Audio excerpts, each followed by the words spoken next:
સાહેબ આ કુંદન નિવાસ તો પાછળ રહી ગયું. હા મને ખબર છે, પણ એ તો શું છે કે અહીંયા એક લેડી કોન્સ્ટેબલ છે ને, એનું થોડું કામ છે, બરાબર છે. એની જોડે વાત કરી લઉં, પછી આપણે સીધા ત્યાં નીકળી જઈશું. હો,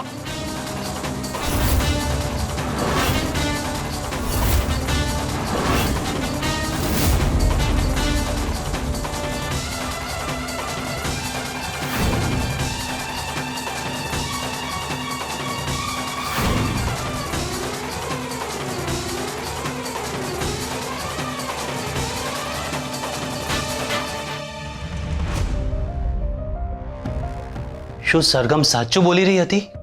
ચિરાગ, તમે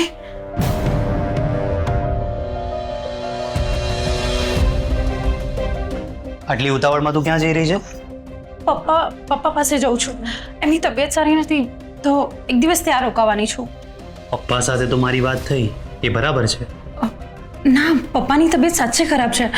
એવું હોય તો તમે ફોન કરીને પૂછી લો ને. અચ્છા,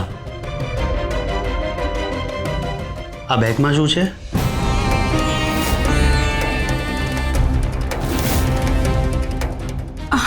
આમાં મારા કપડાં છે અને થોડો સામાન છે. લાવ મને બતાવ. પણ તમને બેગ શું કામ ચેક કરવી છે? તમને મારા પર વિશ્વાસ નથી? આમાં સાચે મારા જ કપડાં છે. પણ હું જોવા માંગુ તો તને કઈ વાંધો છે? પણ તમારે શું કામ જોવું છે? ચિરાગ, તમને મારા પર વિશ્વાસ જ નથી. મેં કહ્યું ને કે મારે જોવું છે એમાં શું છે.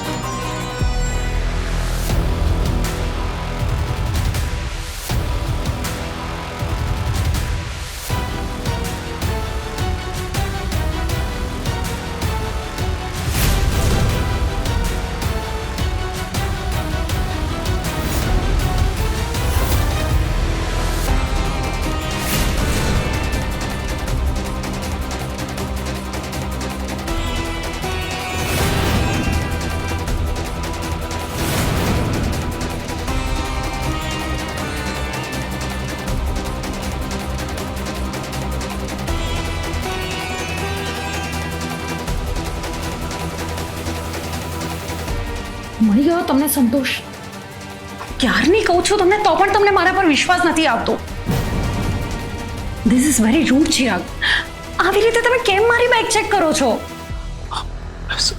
સોરી માધુરી, હું ટેન્શનમાં હતો તો મારા મગજમાં કંઈ પણ ચાલી રહ્યું હતું. મને માફ કરી દે છે.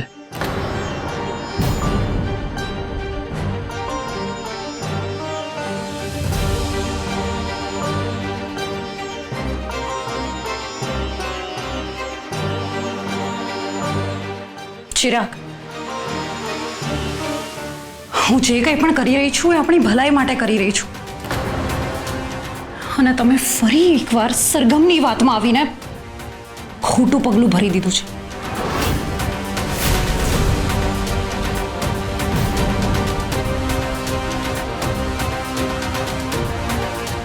હું મારી પત્ની ઉપર ભરોસો નથી કરતો. બિચારી માધુરી તો નિર્દોષ છે, તેમ છતાં હું એના ઉપર જ શંકા કરી રહ્યો હતો. સરગમ, હવે હું તને નહીં છોડું.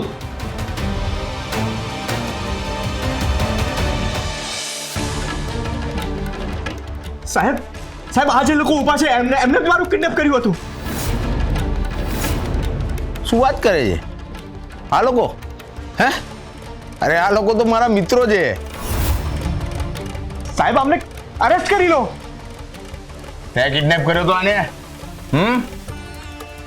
एक्चुअली इंस्पेक्टर सर, मैं जेने किडनेप करवानुं કહ્યું હતું. અચ્છા, તો પછી તમારા કબજામાંથી છૂટ્યો કેવી રીતે આ? હે, પકડી લેને એને.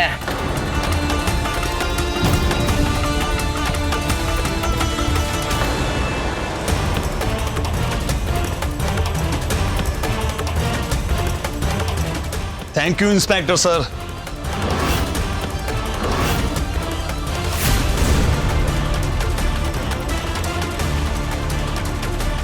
એટલે તમે આ લોકો સાથે મળેલા છો? અને તું જ્યારે મને પહેલી વાર મળ્યો હતો ત્યારે મને એવું લાગતું હતું કે તું બહુ સારો માણસ છે, પણ હું અત્યારે પણ સારો માણસ જ છું રાકેશ. તને એવું કેમ લાગે છે કે હું ખરાબ છું? ભૂલી ગયો, હું ઈચ્છત ને તો એ જ દિવસે તારો અંત આવી ગયો હોત. તું અત્યારે જીવતો છે ને એ જ તારો સૌથી મોટો બેનિફિટ છે. નહીતર યાદ કરાવું એ દિવસ